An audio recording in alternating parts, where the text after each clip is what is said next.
जय श्री कृष्ण, राधे राधे, श्री हरिदास। और ये रही हमारी आज लाडली श्यामा। ये देखो कितनी लालिमा आ रही है उन पे कितनी प्यारी लग रही है आज लाडो। ये देखो,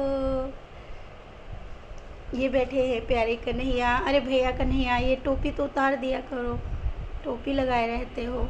चलिए, आज मेरे पास बहुत सारे। ये बैठे केशव, ये बैठा हमारा प्यारा गोलू, ये छोटे बिहारी जी, बाकी सब नन्हे मुन्ने बच्चे सारे इधर बैठे हैं। तो हम जो है, देखिए मम्मी जी के लाला भी।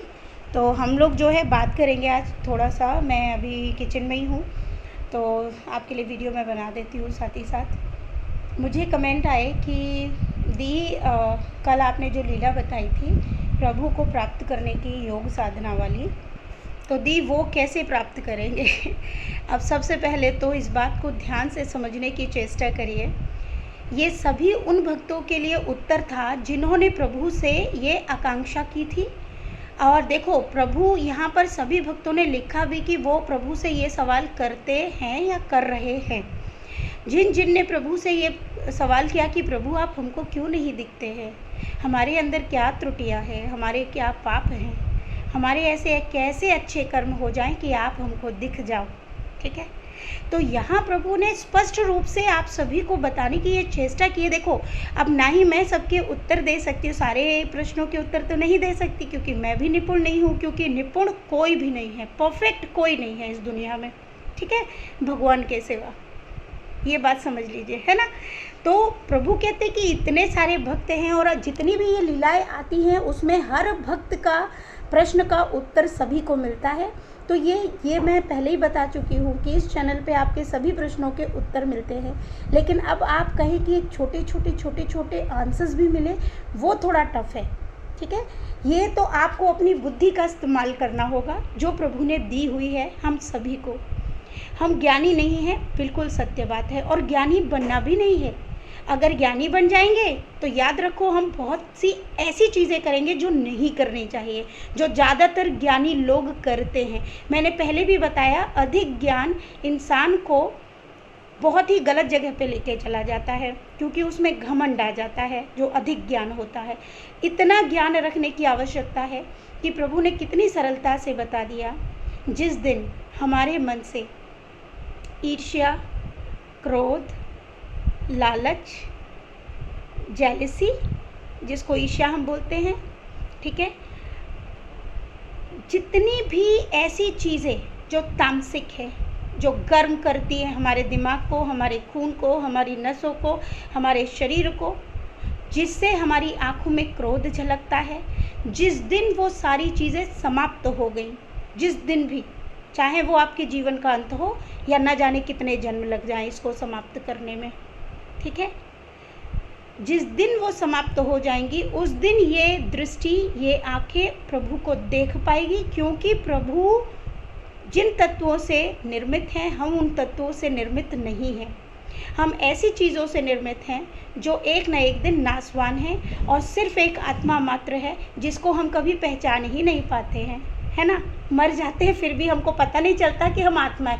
किस किस मनुष्य को लगता है कि मेरा शरीर है? सबको लगता है मेरा शरीर है, मुझे भी लगता है, क्योंकि हम इस माया से दूर नहीं हो सकते। हमारे अंदर हम कितना ही मुंह से बोलते रहें, कितना भी बोल लो कि नहीं नहीं मेरे अंदर इतनी सी भी नहीं बची माया। अरे माया बची है। जिस दिन तुम्हारे अंदर माया खत्म हो जाएगी ना, आप ये शब्द भी नहीं बोलोगे आपको ज़रूरत ही नहीं पड़ेगी एक्सप्लेनेशन देने की या करने की या बोलने की। समझ गए मेरी बात को? उस दिन आपको अपने आप परम सत्य समझ आ जाएगा, आप मौन हो जाओगे। लेकिन कौन सा मौन?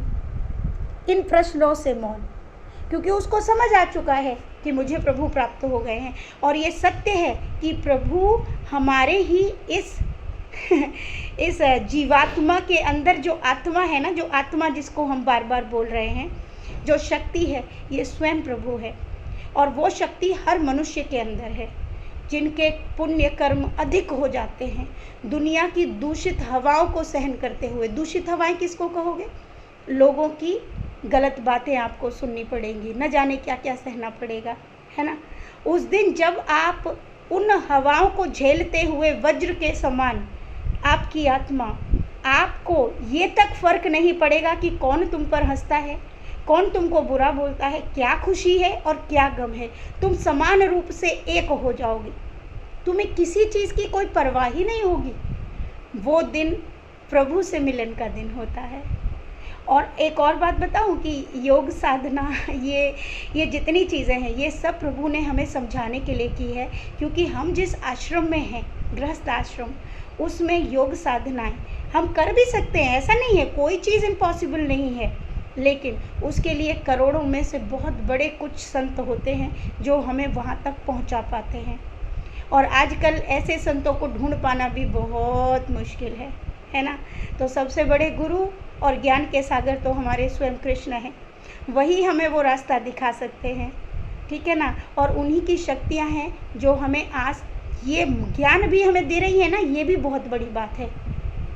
लाखों को तो ये भी नहीं पता, न जाने क्या क्या क्या क्या क्या क्या करना पड़ रहा है, लेकिन प्रभु ऐसे प्राप्त नहीं होते। प्रभु स्वयं तुम्हारे अंदर विराजित हैं, वो शक्ति बस हमको पता नहीं चल रही है।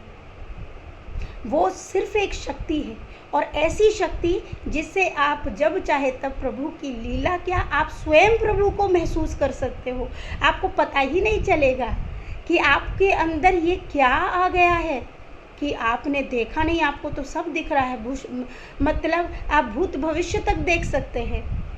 इस साधना को प्राप्त करने के लिए आपको ना ठंड लगेगी ना गर्मी लगेगी। इस साधना को बताइए कैसे प्राप्त करेंगे। हाँ, और अगर हम कोशिश करते हैं, हाँ, प्रभु कहते हैं योग मतलब एक ऐसा मेडिटेशन जिससे आप स्वयं को शांत कर पाओ। और हमको ही तो शांत करने की ज़रूरत है, क्योंकि हमारा दिमाग बहुत चलता है, बहुत प्रश्न आते हैं हम सबके दिमाग में, है ना। इसी को शांत करना है। जिस दिन ये शांत हो जाएंगे, धीरे धीरे वो अनुभूति वो महसूस होने लगेगी। तो बिल्कुल भी आप परेशान मत होइए। जब प्रभु ने ये रास्ता बताया है तो इससे हमको इस जीवन को जीने की जो राह मिल रही है ना, यही वो साधना है। हम ये समझ चुके हैं कि आज अगर मैं ये गलत कर रही हूँ या कर रहा हूँ, अरे नहीं, मैं गलत नहीं कर सकता, प्रभु बैठे हैं मेरे अंदर, मैं गलत कैसे कर सकता हूँ। अगर गलत कर दिया तो प्रभु मुझे नहीं दिखेंगे। बस आपने सही कर दिया, समझ लो वो शक्ति आपको प्राप्त हो गई। ये है वो शक्ति, समझ रहे हो। ये चीज़ें करने में समय लगेगा, बहुत समय लगेगा। मैं भी प्रयास करती हूँ, क्योंकि मेरे अंदर भी क्रोध है, अभी मेरे अंदर भी बहुत माया है, और उस माया को समाप्त करना वो भी हमें प्रभु की कृपा से प्राप्त होगी। किस उम्र में होगी, कब होगी, मैं उसकी कोई गारंटी नहीं ले सकती। दुनिया में कोई गारंटी नहीं ले सकता। इसकी गारंटी ले सकता है तो सिर्फ और सिर्फ एक कृष्ण। तो स्वयं को शांत कर लो, प्रेम को खूब बढ़ा लो, किसी पर क्रोध नहीं, किसी से ईर्ष्या नहीं, किसी की तरक्की से हमें द्वेष नहीं, किसी के किसी कार्य से जब हमको मतलब नहीं रहेगा, हमको ठंड में भी जैसा मिल रहा है हम वैसा करेंगे। जिस दिन ये शरीर जीवात्मा इस तरह से महसूस होने लगेगी ना, समझ लो आपको प्रभु मिल चुके है ना। तो बस इसके लिए आप सभी थोड़ी देर के लिए योग कर सकते हैं। योग मतलब स्वयं को शांत करना।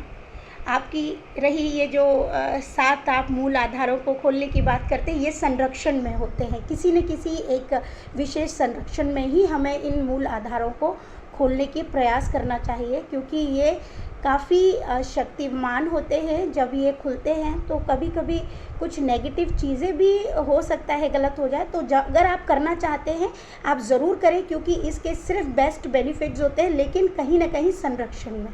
ठीक है जी। तो बहुत सारा प्रेम आप सबको। मुझे उम्मीद है कि आप सबको समझ आया होगा, और प्रभु को खूब सारा प्रेम करिए। ये छलिया है, ठीक है। तो ये स्पष्ट कोई भी बात सीधी नहीं बताते हैं, बहुत घुमा फिरा के बताते हैं। अगर सीधा बता दिया होता तो बड़े आसानी से प्रभु प्राप्त हो जाएंगे ना सबको। ऐसा नहीं हो सकता, ये बहुत नटखट लाला है। तो खूब सारा प्रेम। राधे राधे, श्री हरिदास।